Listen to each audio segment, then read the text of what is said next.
Last time, I ended by telling you that I was about to do something I have never done before. And today's theme grows from that, wholehearted. No, I didn't suddenly grow butterfly wings. They are still invisible. But I did take a few more steps, lighter steps, braver steps. And because I was given time to prepare for this new thing, I want to use that preparation here with you as well. I want to share the main message that it shaped from the sermon I recently held.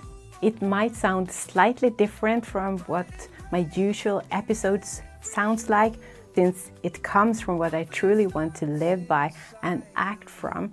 You will see the similarities. Wholehearted. I was sitting on the bed, wrapped in a blanket, in a beautiful castle room in the middle of Sweden. It was really an early morning, the fourth day of a 5-day silent retreat. Outside the window, the sun was rising over a late September landscape. Soft, golden, almost weightless. Outwardly, everything had been silent for days. Inwardly, not at all. Especially those first days. My mind was loud, restless, racing ahead of me. In front of me were my notes. A few books, 2 Bibles opened. One particular verse had followed me into that retreat. A verse that I had received at the very beginning of my sick leave, 6 months earlier. And now I was only days away from returning to full-time work again. In my thoughts, I was already 1 week ahead, worrying about whether I would cope or not. But the stillness of the place had slowly helped me to shift my focus from performance, from capacity, from will I manage, to something else, to listening. And I read the verse again. And then a thought came. Try reading it through the lens of your experience and abilities. And something inside of me leaped. Wow, this is how the key is meant to be used. Last year in our church, we focused on vision, on Habakkuk climbing up in the high watchtower to see clearly. I have never seen that watchtower, but I imagine that it's really, really high. And when you climb high enough, you will gain perspective. You will see really long. And I also suppose that it's really, really quiet and peaceful there.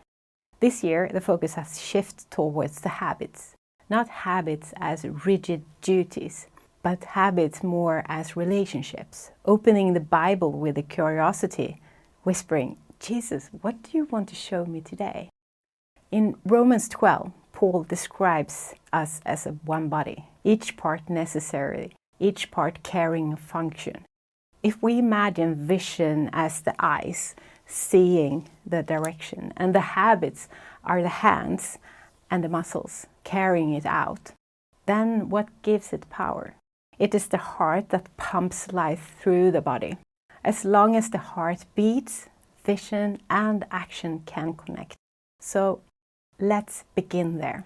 I want us to look at David today, before he was known as a king, before the titles, before the victories. God described him in a strikingly simple way, a man after my own heart. Not a role, not a resume, not a position. Identity. When Samuel was sent to anoint the next king, he saw Eliab, the first strong, impressive, outwardly fitting. But God said, people look at the outward appearance, but the Lord looks at the heart. One by one the sons passed until the 8th son stood before Samuel, David. And God said, he's the one. Later, when Goliath stood mocking Israel morning and evening, it was not the trained soldiers who stepped forward. They had the armor, they had the swords, they had experience, but they also had fear, because their focus was fixed on the size of the giant. David's focus was elsewhere. When he stood before Saul and said that he would fight, he did not speak from arrogance. He spoke from experience. I have fought lions, bears, while tending sheep. The Lord who delivered me then will deliver me now. He was wholehearted. Not because he believed in himself alone, but because he trusted that the one who stood with him. Saul tried to dress him in royal armor. David tried to walk in it and realized that this is not me, so he took it off. He stepped onto the battlefield not as a pretend soldier, but as a shepherd, as himself, with a sling, with stones, with faith. He did not play someone else's role. He was wholeheartedly himself. And when Goliath approached, David ran towards him, not in his own strength, but in the name of the Lord. And the stone found its mark. Behind David stood an entire army, trained, equipped, capable. The difference was not the competence, it was focus. They fixed their eyes on external circumstances. David fixed his heart on God. So let me ask you, what in you needs strengthening so that you can live more wholeheartedly? Romans 12 begins with a clear invitation. Offer your whole self to God, the whole heart, not just your spiritual moments, but your ordinary life, sleeping, eating, working, walking. In the message, it says to take your everyday life and place it before God as an offering. And then verse 2, do not conform to the pattern of this world, but be transformed by the renewing of your mind. And the word transformed comes from the Greek metamorphosis, the same word used for a caterpillar becoming a butterfly. Not cosmetic change, deep transformation, from the inside out. And the other place this word appears speaks of becoming more radiant as we draw closer to God. Not because of what we achieve, but because of who we are becoming in His presence. On the final morning of the retreat, as the silence was about to lift, a man walked up to me in the breakfast room and whispered, "When I saw you at morning mass yesterday, you were glowing with such gentle joy." It encouraged me. Later, another woman comes up and says something pretty similar.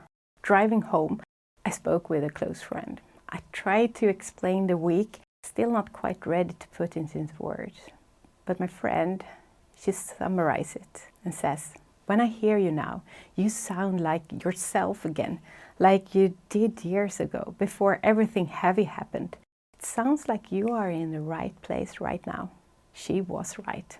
I had found a place where I was wholehearted again. When I arrived, I was focused on performance, on whether I would cope. When I left, I was focused on relationship, on wanting to grow closer to God. Near the end of his life, David spoke to his son Solomon. He said, "Get to know well your father's God. Serve him with a whole heart and eager mind, for God examines every heart and sees through every motive. If you seek him, he will make sure you find him, but if you abandon him, he will leave you for good." Look sharp now. God has chosen you to build a holy house. So be brave, determined, and do it. From this, we can get 3 simple invitations. Like first, know God personally, honestly. And the second one is to serve him wholeheartedly and willingly. And thirdly, be faithful and courageous. Start where you are. As you are, sit down with Jesus as you would with a friend. Let your heart's conversation with him shift your focus from limitations to possibilities. In his presence, transformation happens. You may not sprout visible wings, but inwardly metamorphosis. And remember, God has placed specific passions in your heart, specific abilities, specific experiences. Strengthen those muscles. Practice the habits that align you with who you are, whether you are eating, sleeping, leading a team, or standing before a giant. Do it wholeheartedly, not alone, because Jesus promised to be with us always. Wholehearted leadership does not begin with louder confidence. It begins with anchored identity, with heart aligned. So today, as you step into whatever stands before you, be wholehearted, be confident, be you.